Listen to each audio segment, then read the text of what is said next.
It's wonderful. Okay, the next speaker, come on up. Philip, Schubert, and Amy are going to talk about one of the great stories of the Wallace Hubbard stories and so on. And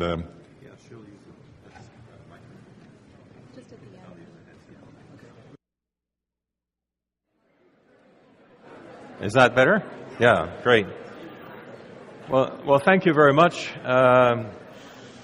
There's three parts to what we're going to do. I'm going to do a PowerPoint presentation, and then Amy McKendry, who's the granddaughter of Dillon Wallace, will talk a bit about her grandfather and her family.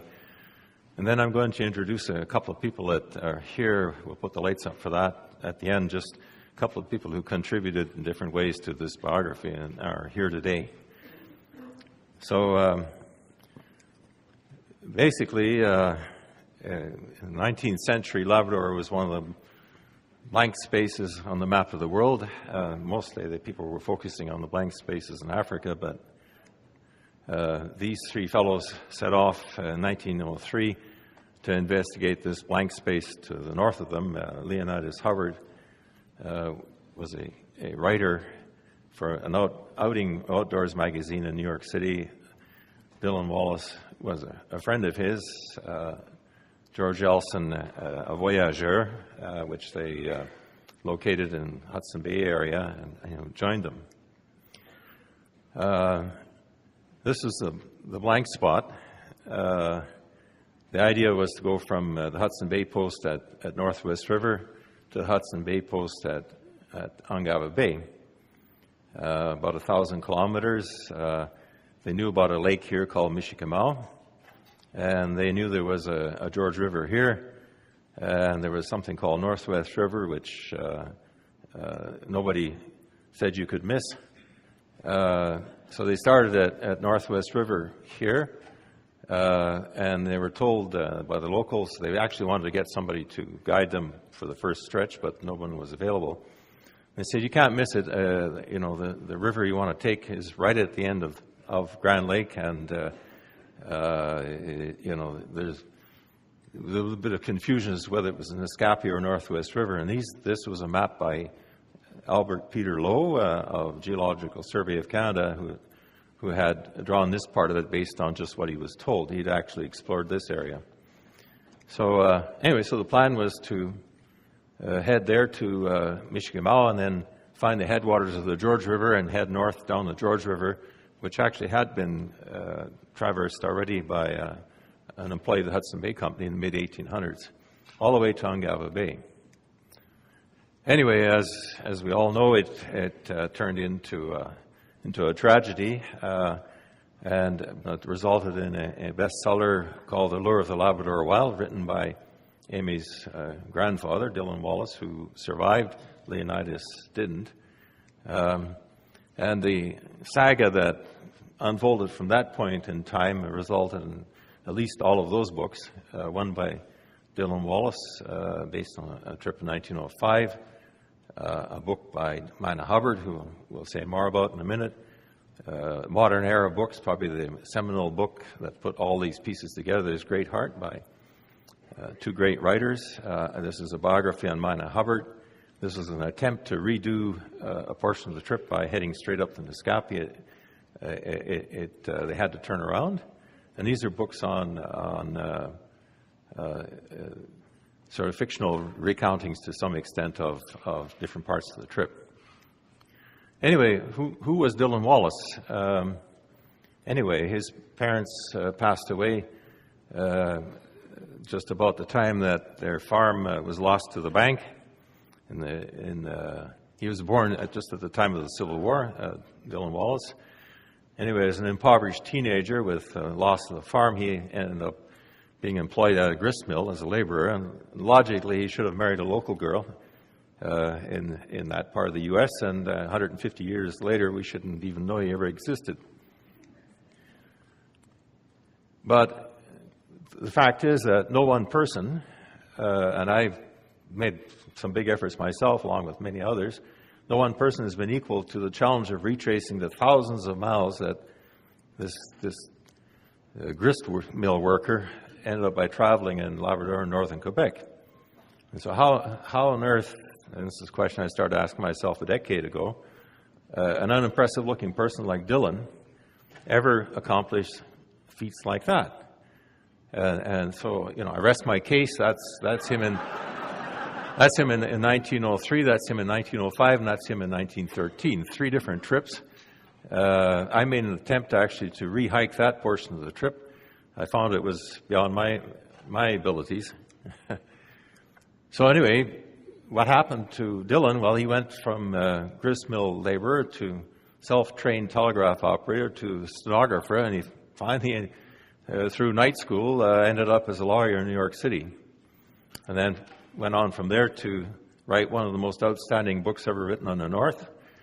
Was extremely respected in his era and not respected very much at all in the modern era. And no less than Pierre Burton, who's probably not known to Americans here, but he's certainly known to Canadians. He's passed away, but was one of Canada's outstanding writers on the North.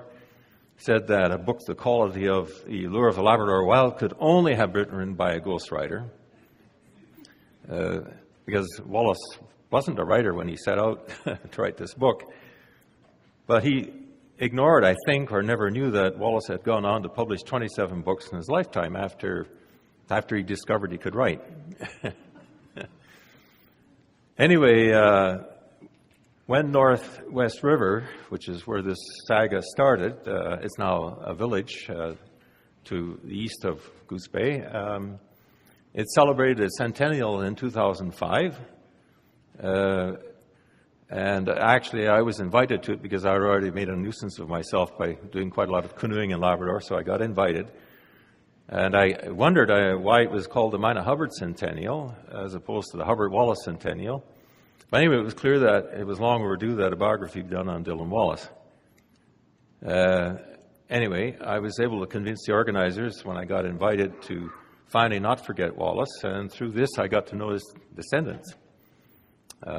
First, his son, who's still living in his late 80s. His daughter, who was living at that time, was the elder and has passed away, but is Amy's mother. None of the descendants made to the centennial by the time the centennial organizers finally realized that they should really try and have someone there. But anyway, about 2008, Amy and I decided it was time there was a biography. So she flew in from Seattle. We met in St. John's, where her grandfather's papers are held in the archives at Memorial University, and we spent a week digging through them. That's us in 2008 at St. John's. And finally, after 4 years of beavering away, in December of this year, or 2012, we finally got the book published. So, and it's here. It's about nearly 200 pages. I made it big format because I wanted to do something different with the maps so that they could be read.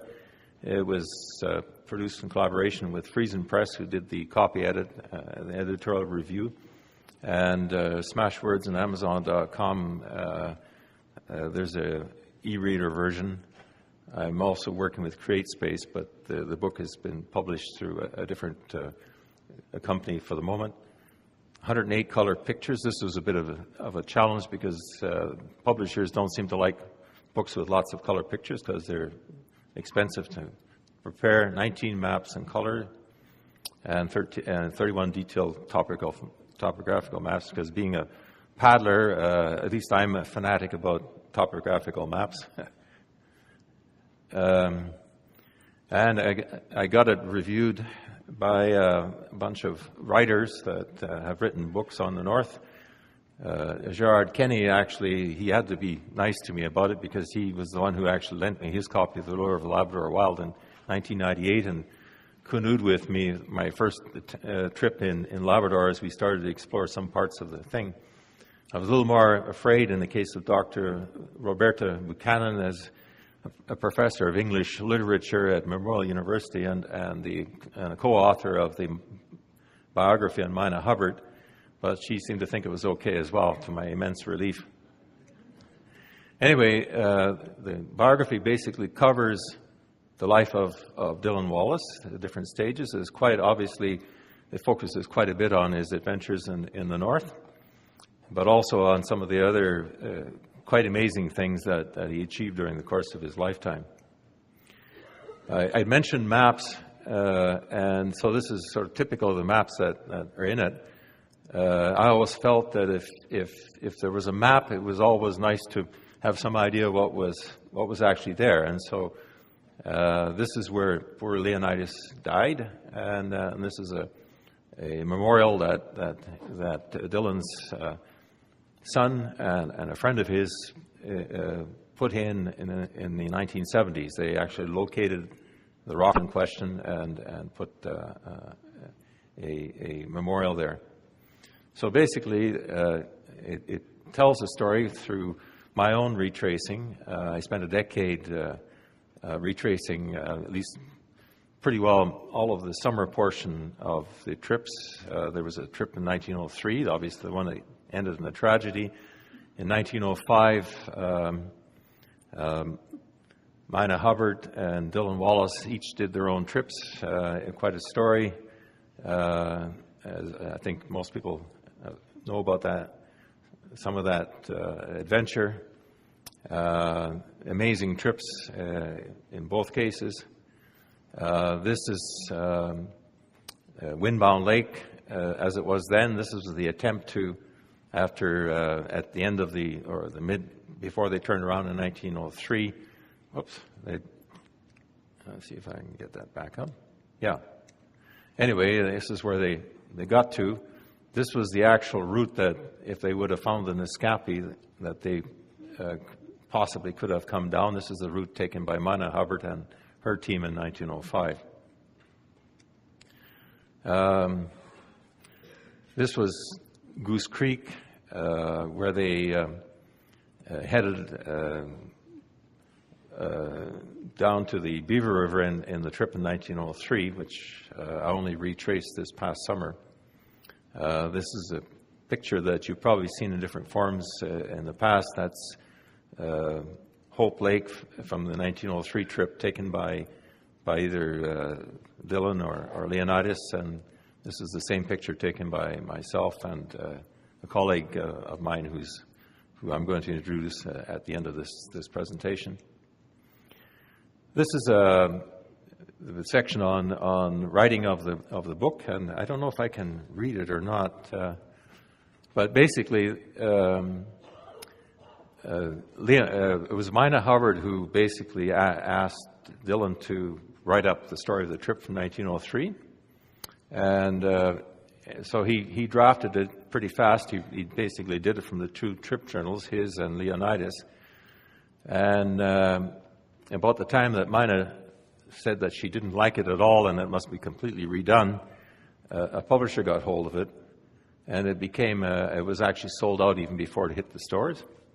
And so the publisher basically said, and this is Revel Publishing, who I think still exists in one form or another, basically said the publishers report that the story of if you can get closer to read it, that the story of the Hubbard expedition, which Dillon Wallace issues under the title of The Lure of the Labrador Wild,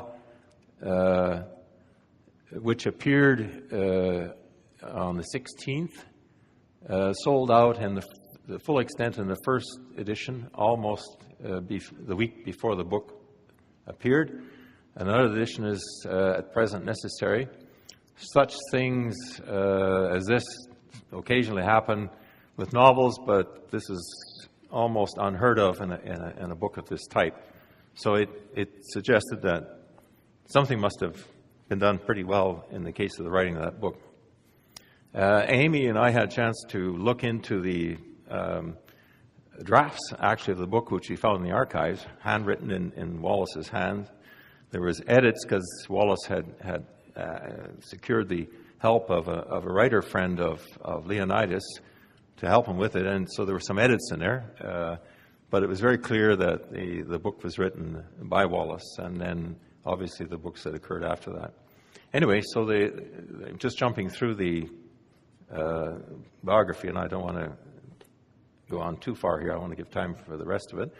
Anyway, so this is basically Mina and George when they set out on their rival trip. This was their team, and I would say it was probably one of the finest canoeing teams ever assembled. Wallace obviously would have liked to have had George Elson as a member of his team.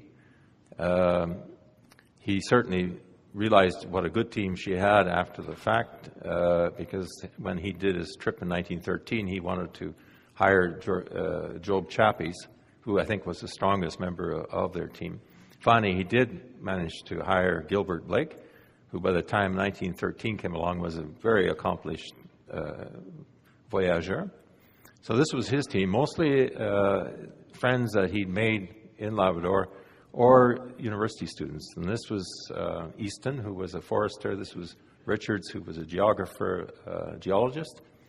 And this was Pete Stevens, who was, I guess, really, to some extent, the voyageur on the trip. He was Ojibwe and turned out to be a superb trail finder and generally a superb person.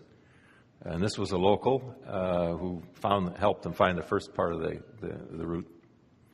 Anyway, as I said, I like maps. This is the most interesting part of the retracing I did, which was basically the different portages, especially what I call the Innu portage going to Seal Lake.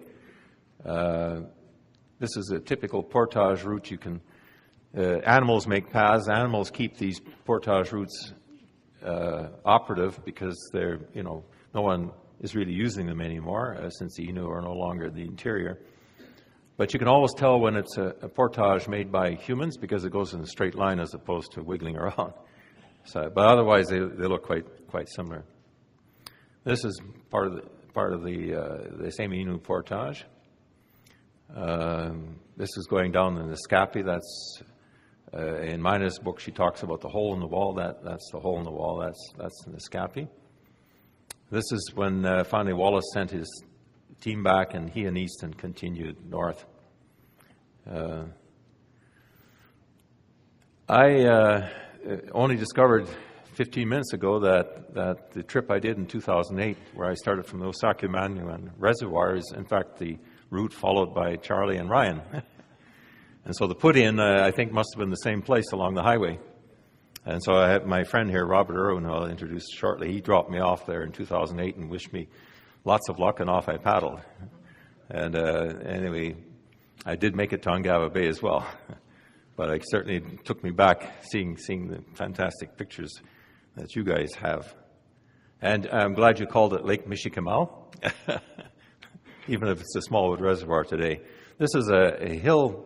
As I paddled up the reservoir in 2008, this was a hill I took a picture of, and so I'm proposing that if I can convince the authorities, I'm going to try and get it named Mount Wallace, because there's nothing in fact out there that's named after Wallace. This is the same height of land that you guys dragged your canoes over, just north of Lake Adelaide. That's the height of land there. So you got Adelaide here, and that's this little body of land there. Anyway, this is the map heading north. Three Gorges.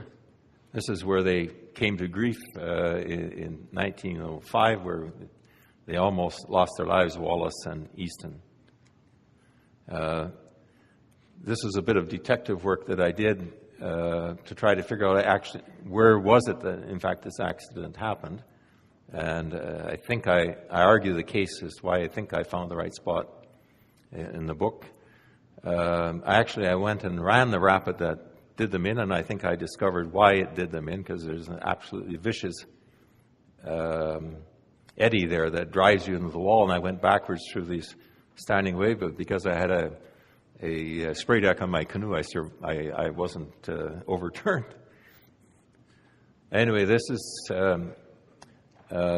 heading further south or further north on the George. This is, I guess, the worst rapid that I came across on my way there, north. This is something that was an absolute highlight for me when I got to Wedge Point. I was fortunate enough that the Ashini's actually were there. And I think people who were here two years ago, the Ashini's were here and did a presentation, and then we had a big dance at the end of the symposium. So anyway, that's in their Chaputan, they called it. There's a ring, a tent ring from probably it's been used perhaps for thousands of years as they waited for the caribou to swim across. Finally, this is a contribution basically from the archival material, a bit of a set to that broke out when the question came to marking of Leonidas's grave, which had been unmarked. And so anyway, it's quite a story to that. A fellow, Arnold Sagaris, who's here and will be doing a presentation this afternoon, found out about me and this biography, and so he had uncovered pictures of George Elson from the 30s, as well as some interesting. 5 minutes? Okay. Well, I'll just take it to the end very quick here then. Anyway, so this is a 1913 trip. This is the house that Wallace did his writing in north of New York City on Beacon. That's the son, still living. It's Amy's uncle. This is from the 30s again. That's Wallace. That's where Mina and Leonidas lived just before the trip, or the trip 1903. That's the contract that resulted in the Lure of the Labrador Wild being written, signed by Mina and by Wallace, and that's basically the information on the book. So I'm going to turn it over to Amy at this point. And then what I'd like to do is, once Amy's finished, if we still have time, is put the lights back up, and I'm just going to introduce a couple of people and ask them to stand up for a moment. Over to you. Okay. Well, when we were making arrangements for me coming here, I asked Philip, well, what should I say? And he said, say anything you want. And that's kind of a dangerous thing. But anyway, you had suggested I talk about, from my perspective, who Dillon Wallace is. And actually, we have this habit in our family somehow of starting families late. So every single generation is huge. So it's here. I have a grandfather whom I've never met, of course. And so for me, growing up, he was a row of books on the shelf. I could see his books with the black and white photos. They were very tempting and mysterious, full of language that it took me a while to get connected to it. He was my mother's and my uncle's stories that they told, and these were mostly the stories from my grandfather at home, not the stories of his adventures. And he became kind of an inspiration that took the form of a little itch to get out in the world and have adventures and see it myself. And so I, too, delayed having a child because my husband and I were too busy sort of having these unconventional adventures that I won't go into right now. But it did become the case. I noticed at some point that most of the adults in my extended family sort of managed to scrape together some kind of profession, partly kind of as a cover to be normal, but that they were very busy having adventures, really. That was the most important thing of life. And I remember my aunt paraphrasing Ralph Waldo Emerson, saying, "Only the wise know that life is a festival."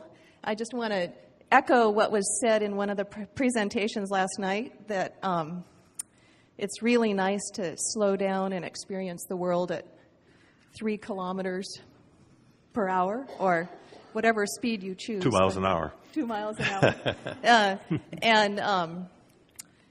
So that's what I have to say. Okay, great. You can hang on to that. So I want to just take one last minute here, and I want to just ask first Robert Irwin to stand up wherever he's sitting, if he's still here.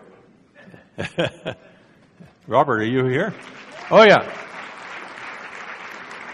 Anyway, he's the guy who dropped me off at the edge of the Osakamanuan Reservoir, and he also did some really great canoeing with me. He's much better canoeist than I am, but I survived even without him, thankfully. I would also like Arnold Zagaris to stand up, wherever he is. Oh, there he is.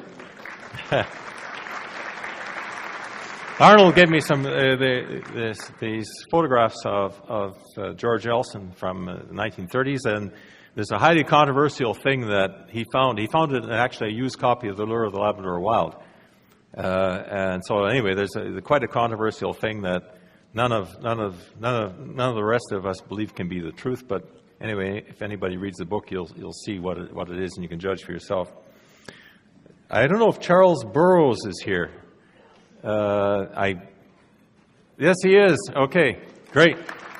Okay, I know him as a pen pal, and so he provided autobiographical information on Judge William, forgot his last name, Malone, who canoed with Wallace in 1913 and became a lifelong friend after that. They were both lawyers. I guess that's why they got along so well. But anyway, this judge is actually a fascinating character, and I think he actually merits a biography as well. So that maybe that will eventually become my next project. Okay. Thanks very much. Okay, folks. Thank you very much, Michael and Amy. We're just a few minutes late, not bad, to go and have lunch downstairs.